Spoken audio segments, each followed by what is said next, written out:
Shalom, selamat pagi Bapak Ibu, saudara-saudari yang dikasihi oleh Tuhan. Kembali lagi kita di renungan pagi kita pada saat ini. Namun sebelum itu mari kita berdoa terlebih dahulu. Bapa kami di surga, terima kasih untuk penyertaan-Mu. Sepanjang malam kami boleh beristirahat, dan pada pagi hari ini kami boleh bangun dalam keadaan tubuh yang sehat. Namun pada saat ini kami akan mendengarkan sedikit firman Tuhan melalui renungan kita pada pagi hari ini. Kiranya dengan renungan ini dapat menguatkan iman percaya kita satu dengan yang lain. Terima kasih, di dalam nama Tuhan Yesus kami telah berdoa. Amin. Baik Bapak Ibu, judul renungan kita pada saat ini yaitu kasih yang menyatukan. Dengan ayat inti kita terdapat di Kolose pasal yang ketiga ayat yang ke-14. Demikian firman Tuhan. Dan di atas semuanya itu kenakanlah kasih sebagai pengikat yang mempersatukan dan menyempurnakan. Jadi dalam kehidupan kita sering berjumpa dengan berbagai macam orang dengan karakter latar belakang mereka masing-masing, latar belakang yang berbeda dan pandangan hidup yang berbeda.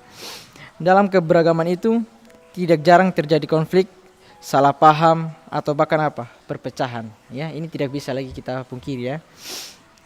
Di tengah situasi seperti ini, Alkitab mengingatkan kita akan satu hal yang terpenting, yaitu yaitu kasih. Dari judul kita yaitu kasih.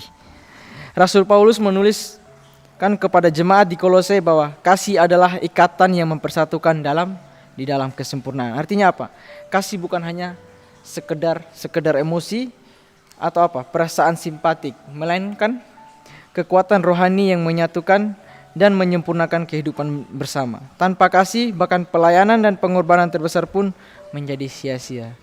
Kembali lagi Rasul Paulus mengingatkan kepada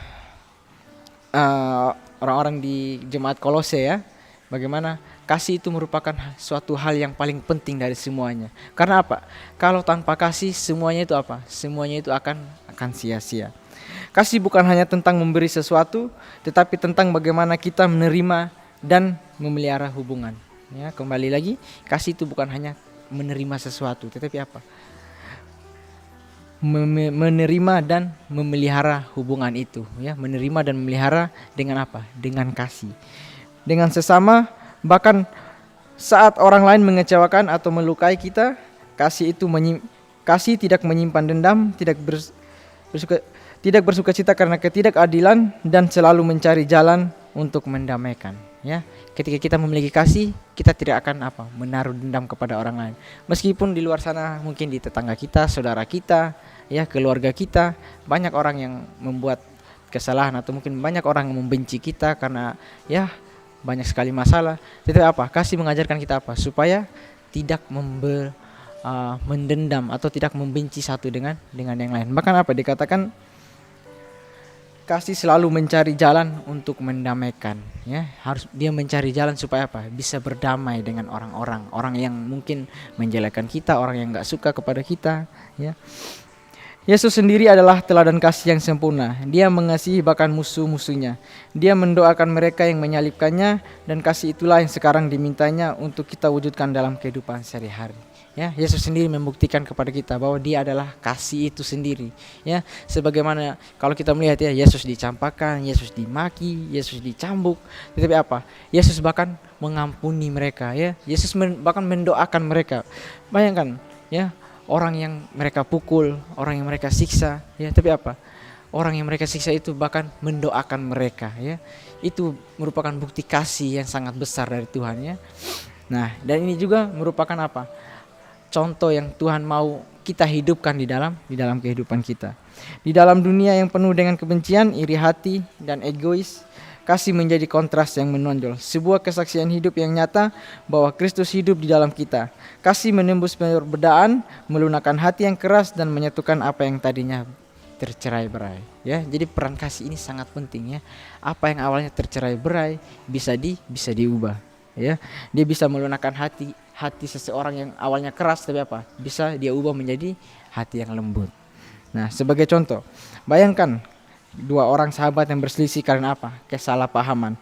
Salah satunya bisa saja memiliki untuk diam dan menjauh, tetapi ketika ia memilih untuk datang meminta maaf, walau bukan sepenuhnya salah dia, itu kasih yang menjadi jembatan yang memulihkan. Inilah kasih yang tidak menunggu untuk dibalas, tapi apa? Berinisiatif untuk menyembuhkan. Ya, jadi ketika kita punya masalah dengan orang lain, jangan berpikir bahwa oh ya dia yang buat masalah, dia berarti harus dia dong yang datang ke aku untuk minta maaf. Oh enggak, kasih itu enggak seperti itu. Ya, kasih itu apa? Walaupun orang itu dia yang enggak suka kepada kita, dia yang mencari masalah kepada kita, mari kita datang, kita tanya kepada dia dan apa? Bahkan kita berbicara baik-baik sehingga apa? Kita bisa saling memaafkan. Yang menjadi aplikasi bagi kita yaitu aplikasi dalam kehidupan, dalam keluarga. Seringkali konflik muncul karena ego. Pilih kasih, mulailah dari mendengarkan dan memahami, bukan hanya menuntut. Nah, ini yang sering terjadi di dalam keluarga. Mungkin ada perbedaan antara papa mama, kakak adik, ya. Mungkin karena ego satu dengan yang lain. Tetapi apa? Mari kita menghidupkan kasih ini di dalam keluarga supaya apa? Tidak terjadi perpecahan. Lalu dalam pelayanan dan gereja, kasih menjaga kesatuan tubuh Kristus, jangan sampai perbedaan cara pandang merusak kasih yang seharusnya menjadi fondasi untuk pelayanan. Bahkan di tempat kerja ataupun di sekolah, ketika ada rekan yang menjengkelkan atau mungkin ada teman-teman kita yang menjengkelkan, ingat bahwa Tuhan memanggil kita untuk menjadi pembawa damai, bukan api permusuhan. Ya, dimanapun tempat kita berada, ya, tempat kerja, mau di rumah, di lingkungan sekitar, ya, mungkin banyak sekali konflik-konflik yang terjadi. Tapi apa? Di sini mau diajarkan supaya apa? Kembali lagi kita memiliki kasih di dalam diri kita supaya apa? Ketika ada masalah kita bisa bicarakan dengan baik-baik tanpa terbawa emosi. Menjadi kesimpulannya itu kasih bukan hanya bagian dari hidup orang percaya. Kasih adalah pusatnya. Tanpa kasih semua akan kosong, tapi dengan kasih semua bisa dituntaskan, bahkan disempurnakan. Mari kita renungkan, apakah kasih sudah menjadi dasar dalam relasi kita dengan keluarga, teman, bahkan orang yang kita hadapi? Kalau memang belum, mari kita menghidupkan itu. Karena apa? Tuhan terlebih dahulu sudah mempraktekkan kepada kita. Biarlah dengan renungan kita pada pagi hari ini dapat menguatkan iman percaya saya dan saudara. Tuhan memberkati kita semua.